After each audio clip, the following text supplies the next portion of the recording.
Le Sénégal est enfin arrivé au Maroc et on va regarder leur tenue les gars, mais regardez-moi cet accueil. Mais c'est une masterclass, des gâteaux, des petites sucreries, des petits plaisirs les gars. Tout ça pour cette équipe qui est juste incroyable, peut-être la meilleure équipe africaine actuellement. Regardez leur tenue, tenue traditionnelle, blanc angélique, le petit logo du Sénégal. Franchement les gars, je vais pas vous mentir mais l'accueil il est incroyable. L'accueil, il est incroyable. Il y a vraiment quelque chose entre le Maroc et le Sénégal. Et là, les gars, ça se ressent très clairement. Concernant la tenue, mais je la trouve masterclass, les gars. Du blanc, ça fait un peu angélique. Je sais pas si vous voyez ce que je veux dire, avec le petit logo, le petit détail, l'étoile. Voici maintenant l'équipe d'Algérie qui vient d'atterrir à Rabat. Donc voilà, malheureusement, ils sont en training donc de l'équipe d'Algérie.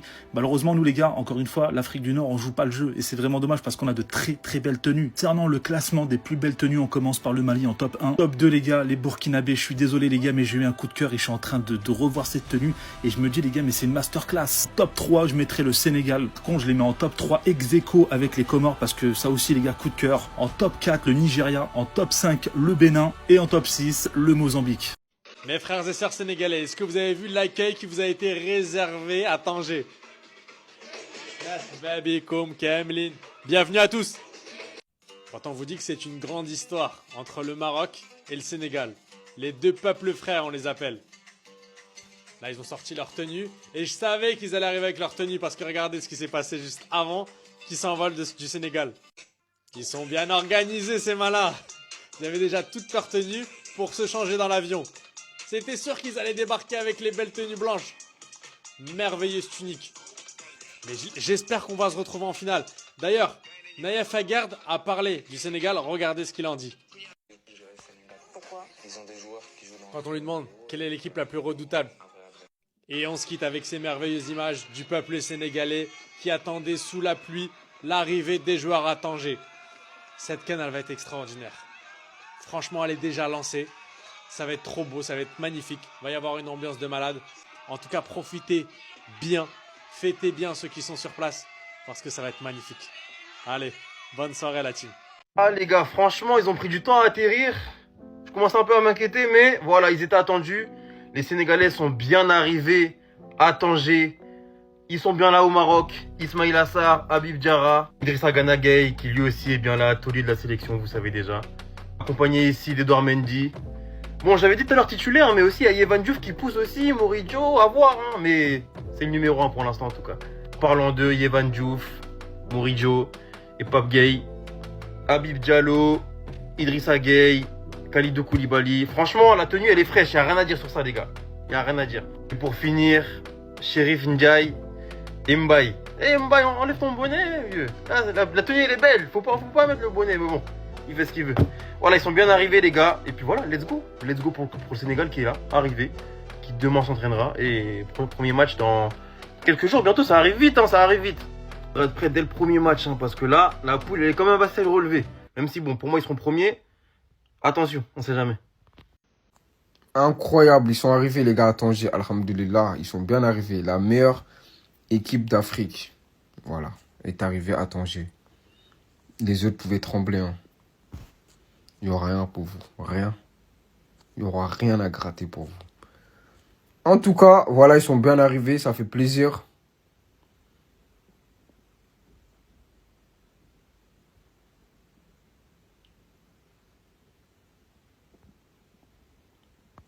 Vous allez me prendre pour un fou, les gars. Ça a suivi le trajet. L'avion, là, ça l'a suivi du début jusqu'à la fin.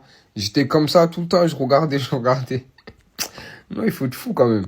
En tout cas, ils sont bien arrivés. Voilà, quelques petits clichés. En fait, ils ont remis la même tenue qu'ils avaient mis pour voir le président. Mais la tenue, elle est incroyable. Donc, en vrai, voilà, ils ont raison de remettre la même. En tout cas, ils sont bien arrivés. Et ça fait plaisir. Voilà, Pape Matar Sarr, ils nous ont un peu montré sa chambre. Voilà, incroyable. Le Maroc, ils nous ont respecté. Hôtel de fou. Stade de fou. Merci. Ils sont là déjà au Maroc. Les Sénégalais sont au Maroc. Les maîtrisables sont au Maroc. Les tenants du titre 2022 sont au Maroc. L'équipe la plus attendue au Maroc sont déjà arrivés au Maroc. Les favoris sont déjà arrivés au Maroc. Bien sûr, c'est bien ça la présentation de cette équipe sénégalaise. Tel que vous pouvez le voir, le Sénégal est déjà arrivé au Maroc qui va jouer son premier match contre Botswana, son deuxième match contre la République démocratique du Congo et son troisième match contre le Bénin. Le groupe D, le Sénégal est déjà là, le Nangadev sont déjà là sur la terre marocaine. Et cette équipe vient avec une seule idée, aller chercher la coupe. Même si ça sera difficile parce que cette équipe congolaise est aussi là. Donc tout le monde rec. Enfin, l'arrivée du Sénégal au Maroc, qui est parfaite, 100 sur 100. S'il y a une note à donner, c'est que moi je donne 100 sur 100. Les gars, laissez-moi vous dire plusieurs critiques sans connaître. Les Sénégalais sont habillés en traditionnel. Ça, c'est la culture africaine. Le blanc symbolise l'innocence. Le blanc est la couleur du possible. Le blanc renvoie à une page vierge pour écrire une histoire. Plusieurs critiques sans connaître. Vraiment, respect à vous les Sénégalais. C'est-à-dire, tout est possible. Ils ont porté le blanc pour dire la couleur du possible. L'innocence. Une histoire écrite. Vraiment, chapeau à vous les Sénégalais. Sadio Mané, toujours calme et les gars, force à vous, courage, espérons que vous allez aussi aller loin. Cette canne vraiment. Ils sont là, les Lions de la Teranga viennent d'arriver au Maroc à Tanger et regardez la magnifique tenue traditionnelle qu'ils portent, voilà, blanc, classique et surtout avec le logo de la Fédération sénégalaise de football. Dites-moi ce que vous en pensez clairement, mais on voit que déjà dans les regards, il y a beaucoup de détermination au niveau de cette équipe-là et bien évidemment, il reste quand même des favoris vis-à-vis de cette CAN 2025. On a vu beaucoup de tenues traditionnelles portées au niveau de cette CAN 2025, mais honnêtement, cette tenue des Sénégalais, c'est minimum dans le top 3. La délégation algérienne est également arrivée à Rabat où elle a reçu un accueil chaleureux comme on peut le voir juste ici à l'hôtel. Voilà, avec une très belle ambiance marocaine bien évidemment. Ils ont été super bien accueillis et honnêtement ces images elles font vraiment plaisir en vérité. Et concernant l'Algérie, on est plutôt sur un style assez classique avec le survêtement de cette CAN 2025 pour cette équipe algérienne. Et pour finir, on a la Tunisie qui est également arrivée à Rabat, tout comme l'Algérie. La Tunisie qui jouera certains matchs à Rabat et un autre ailleurs. Là aussi pour la Tunisie, on est sur une tenue assez classique, costume, voilà, c'est carré, rien à dire. Dites-moi bien en commentaire ce que vous en pensez, mais dites-vous une chose, là on est à 2 jours de cette CAN 2025. N'oubliez pas de vous abonner. L'équipe, à toutes les personnes qui se demandaient comment est-ce que l'Algérie allait être reçue au Maroc. Ben voilà, vous avez la réponse. Regardez bien cet accueil d'exception avec Kamrakchia. Toutes les personnes qui voudraient créer de la fitna, diviser les peuples algériens, marocains. Regardez ça, mettez-vous sur le côté. Regardez-moi ces images magnifiques. On est à la frontière entre le Maroc et l'Algérie. Les Algériens sont en train de fêter le sacre à la FIFA Arab Cup. Et les Marocains sont venus les remercier. Regardez comment le chef algérien était content pour le peuple marocain. Écoutez. Khawa Khawa. Voilà. Magnifique, il a tout. Donc toutes les personnes qui cherchent à diviser, des fois qui m'envoient des messages ou des commentaires de fou, ça passe au-dessus. Il n'y aura pas de division.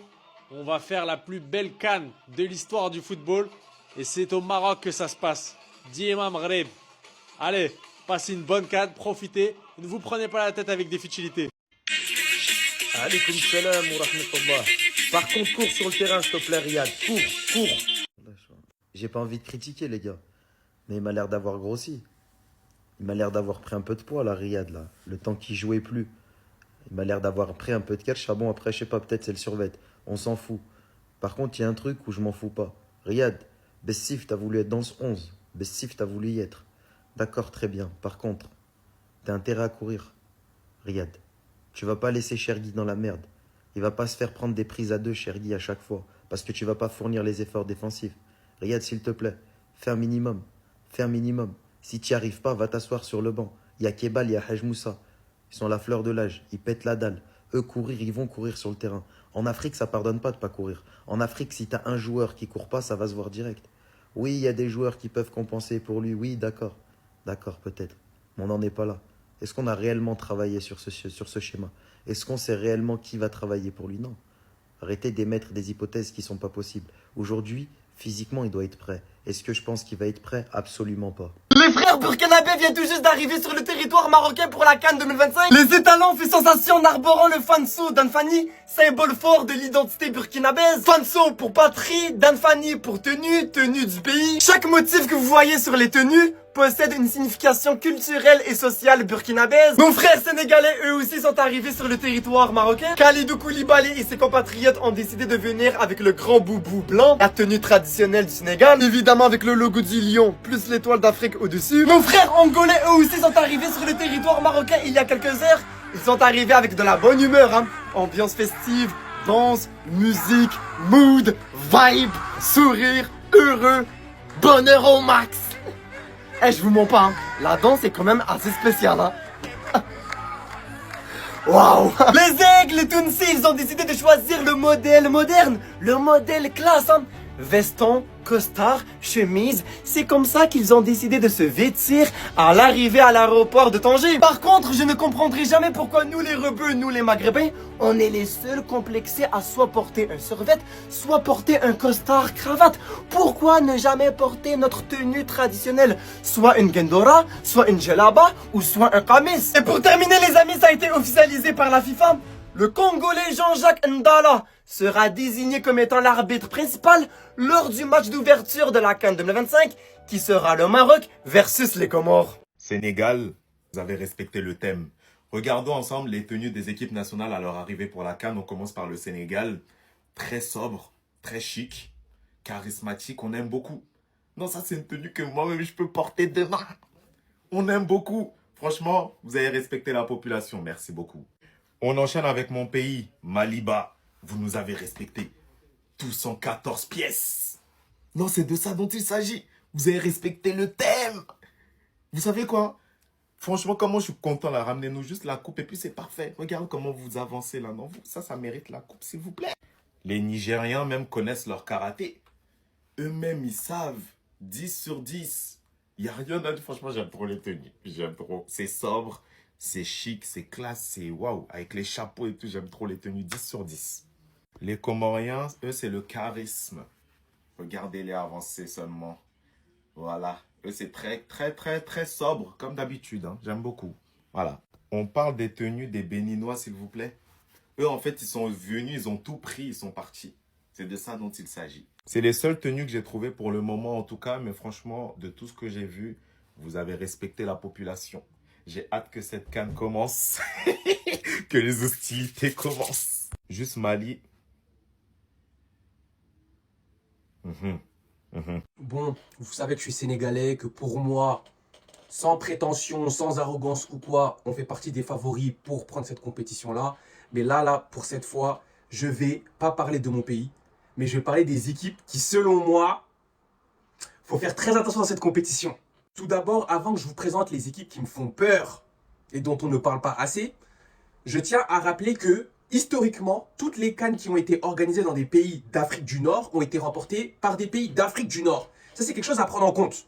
Voilà. Il y a une seule fois où la compétition a été organisée dans un pays du Nord, c'est le Maroc en 88, et ce n'est pas un pays du Nord qui l'a gagné, c'est le Cameroun.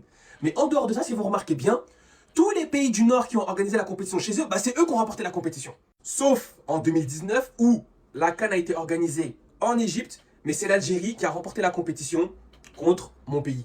Donc les gars, moi vous savez très bien en regardant mes vidéos que je veux que mon pays, le Sénégal, prenne sa deuxième étoile au Maroc. Mais si on se réfère à l'histoire, c'est probable qu'un pays du Nord la prenne. Moi, la première équipe dont on ne parle pas assez, et moi j'ai peur, alors que pourtant c'est les petits frères du Sénégal sur les derniers matchs, même si on respecte les 7 étoiles, c'est l'Égypte. Les gars, l'Égypte, personne ne parle d'eux. Les gars, l'Égypte, c'est la bête noire du Maroc. Le Maroc, moi je vous dis, hein, eux, ils vont faire leur compétition, une compétition à la maison avec tout ce qu'ils ont investi. Pour moi, je m'attends à ce que, de 1, bon, ils sont forts. Ça reste une équipe forte, donc ils vont soulever, ils vont battre beaucoup d'équipes. Mais aussi, faut pas se mentir, ils auront un arbitrage maison. Le moment où il y aura le petit 0-0, s'il y a la moindre faute dans la surface de réparation, ce sera sifflé pour eux. Mais par contre, si ce Maroc-là a sur son chemin avant la finale l'Égypte, ils vont paniquer et ils risquent de sortir. Parce que comme j'ai dit, l'Égypte, c'est leur bête noire. En dehors de ça, si je parle de l'Égypte, C'est pour 3 raisons. La première, ils vont jouer en Afrique du Nord. Donc ça veut dire que niveau température, etc., ce ne sera pas si différent de leur pays. Deuxièmement, la situation de Mohamed Salah. Salah, moi, je vois trop le storytelling arriver. Il galère en club, il se fait manquer de respect et tout. Et il se donne à fond à la compétition pour montrer aux yeux du monde qu'il n'est pas fini. Et lui, jusqu'à maintenant, il n'a pas de CAN. Il lui manque juste ça pour être... Même si là, c'est bon, c'est déjà la légende suprême d'Égypte. Mais pour être cette légende-là, il doit prendre une CAN. Surtout dans un pays qui a pris 7 CAN sans lui. Dernière raison, c'est Marmouche. Marmouche, à City, en ce moment, il ne joue pas. Donc lui, il lui faut cette compétition-là pour se relancer. Pour qu'il revienne en club avec de l'assurance et de la confiance. Donc si on prend tous ces paramètres-là, que Salah, Marmouche peuvent peut-être jouer la compétition de leur vie, qu'il y a aussi à côté d'eux, il y aura Mustapha aussi, leur numéro 9, qui sait jouer en compétition, il peut être bon. Plus ils savent défendre, ça peut être très compliqué. Ils peuvent aller loin. Le seul point noir de cette équipe, c'est le gardien. Il me semble qu'il s'appelle El Shanaoui, et lui, il ne veut pas lâcher sa place. Alors qu'il régresse énormément, ils ont des meilleurs gardiens que ça, mais je pense que c'est plus politique, ils veulent le laisser titulaire. Il n'y a que ça qui pourrait faire que il n'aille pas loin. La deuxième équipe dont personne ne parle, les gars, c'est l'Algérie. Ok, l'Algérie, ces dernières années, c'est bizarre. C'est pas l'Algérie de 2019, etc. Mais les gars, Algérie, là, moi, je parle pas. Parce que eux, tout simplement, les gars, c'est une sélection. Ils ont beau avoir un niveau qui est moins bon qu'avant, etc. Eux, ils jouent avec fierté. Eux, ils jouent avec la fierté qui passe avant tout. Ils peuvent pas s'afficher encore une fois, c'est pas possible. Ils peuvent pas. Ils vont jouer dans un pays du Nord et limite, ils vont jouer à domicile. Même si on sait qu'il y a une situation où les billets pour les Algériens pour aller au Maroc, ça coûte super cher, ça coûte plus de 600 €. Mais il y a beaucoup d'Algériens qui vivent au Maroc et tout. Ça veut dire que pour moi, ils vont jouer à domicile déjà. Eux, si en plus tu rajoutes leurs joueurs Maza et Amoura, c'est des talents. C'est des talents. Ils ont une défense qui peut être assez solide avec Mandi, Ben Sebaini, etc. Aït Nouri aussi qui joue à Manchester City. Et lui aussi, il faudra qu'il se relance parce qu'à City, il ne joue pas beaucoup. Donc le seul hic, ça pourrait être la situation de Mahrez. Mahrez qui est en dictature là-bas, qui ne veut pas laisser sa place à des plus jeunes. Donc si honnêtement la CAN était organisée dans un pays subsaharien, j'aurais peut-être pas mis l'Algérie dans la vidéo. Mais là, le fait qu'ils jouent dans un pays du Nord, qu'ils vont limite jouer à domicile et qu'ils ont quand même des talents, même si je vous ai dit, il y a le côté hic ou peut-être Mahrez, je sais pas, peut-être il va sur la compétition de sa vie, hein, mais jusqu'à maintenant, il a un niveau catastrophique en sélection. Les gars, faut pas fermer les yeux sur l'Algérie. Attention. Ça y est, c'est la fête. Les gars, c'est le début d'une aventure incroyable. On vient d'arriver à l'hôtel, let's go. Ah, ça fait flipper, hein. Voici, selon plusieurs sources, le 11 probable type du Sénégal à la CAN. Donc en pointe, Jackson, Sarr à droite, à gauche Sadio Mané, Ndiaye en 10, les deux gars au milieu de terrain, Jacobs à gauche, à droite Diatta, Koulibaly Niakhaté et Dormen Diogoul. Les gars, tout d'abord, je vais vous dire un truc. Ce 11, il fait peur et c'est le 11 qui, pour moi, le plus fort collectivement de la CAN. C'est-à-dire qu'il peut, en termes de talent, il se bat avec le Maroc. Sauf que le Maroc, c'est beaucoup de nouveaux joueurs, certes très talentueux, mais il n'y a pas encore d'osmose. Il n'y a pas encore l'expérience qu'a collectivement le Sénégal qui se connaît depuis plusieurs années, avec le même groupe. Si ce n'est que des petits plus par-ci, par-là. Et dans ce 11-là, les gars, je ferai 2 changements. Vous me dites si je suis fou ou pas. Moi déjà, Jacob, je l'enlève, je mets le Malik Diouf qui joue à West Ham là, j'aime beaucoup. Certes, il y a des petits trous défensivement, des petits errements, mais ça reste meilleur que Jacobs pour moi.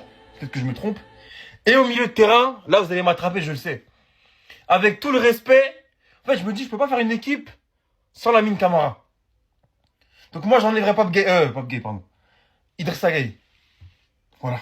Même si c'est l'expérience, c'est vrai que c'est l'expérience et tout. Pour moi, Pape Gueye peut endosser ce rôle-là de leader au milieu de terrain. Il a l'expérience.